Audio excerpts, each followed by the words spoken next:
and you can afford services of a lawyer, we encourage you to go to a lawyer. But for women who are really indigent, who do not have the means to take on a lawyer, we take up their cases. And for children, I mean, whether you're from parents who are wealthy or not, we take on cases that have to do with children. But for women, it has to be indigent women. That's what we do in FIDA. Now, what basically is gender-based violence? Gender-based violence is any form of act or violence that is perpetrated on an individual on the basis of his or her gender.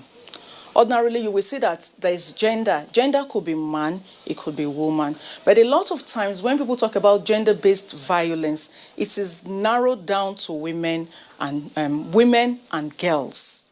It is narrowed down to women and girls. And gender-based violence is multidimensional because it has human rights violations. It also have health implications, and then it also have the larger society. You know, it also have implications on the larger society. Gender-based violence, it's human rights issue. And then a lot of times it is discriminatory in nature. It is enshrined in our culture, in our social-cultural nature. That is what gender-based violence is. Can you give us some examples? Well, examples of gender-based violence, there are so many gender-based violence. We have domestic violence against the woman, the girl child. We also have gender-based violence of rape. Rape is the form of gender-based violence. We have another gender-based violence. We have stalking, for instance. If you stalk a person, it's a gender-based violence. Then we have forced marriage. Forced marriage is a gender-based violence because a lot of times the people who are forced into early marriages are girls. You don't have cases of boys being forced to marry early. So forced marriage is another form of gender-based violence. We have forced dependence. Like you tell your wife, for instance, you tell a woman, don't work.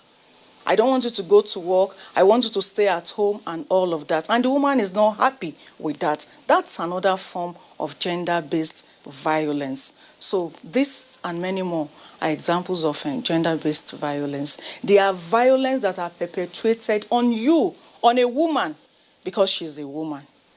Are they the same as gender-based crimes? Yes, gender-based crimes, they draw from gender-based violence. For instance, if you look into our laws, maybe the Violence Against Persons Prohibition Act, for instance, you will see that these acts are already criminalized. So where you have someone stalking, ordinarily, you would think that stalking is not anything serious. But where you have someone stalking another, the VAP Act, for instance, has criminalized it. So it is a crime if you stalk someone, or it is a crime if you mutilate the genitals of your girl child, it is a crime. If you force someone into marriage, it is already criminalized. So gender crimes are derived from those gender-based violence. So it is not just that you're perpetrating the violence and then you can go scot-free. Even though, like I said earlier on, they are really, really enshrined in our culture. But it is time for us, we need to move away from culture. We need to move away from certain things that our culture permits. For instance, take the issue of harmful traditional practices against a widow.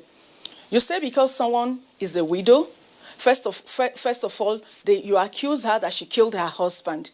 As if that is enough, you say, okay, for her to prove her innocence, let her lie down with the corpse of her husband. And then you take it to another ridiculous level by saying you're going to bath the corpse of the husband, you're going to wash the corpse, and she's going to drink. All these, ordinarily, our culture, they are coming from culture. Like I said, you remember I said that they are enshrined, gender-based violence are enshrined in our culture. So all of these are coming from our culture. But there is a law which criminalizes all of this. So anybody who does any of this will be caught under the law. And one interesting thing about this law is that it's not until you carry out the act.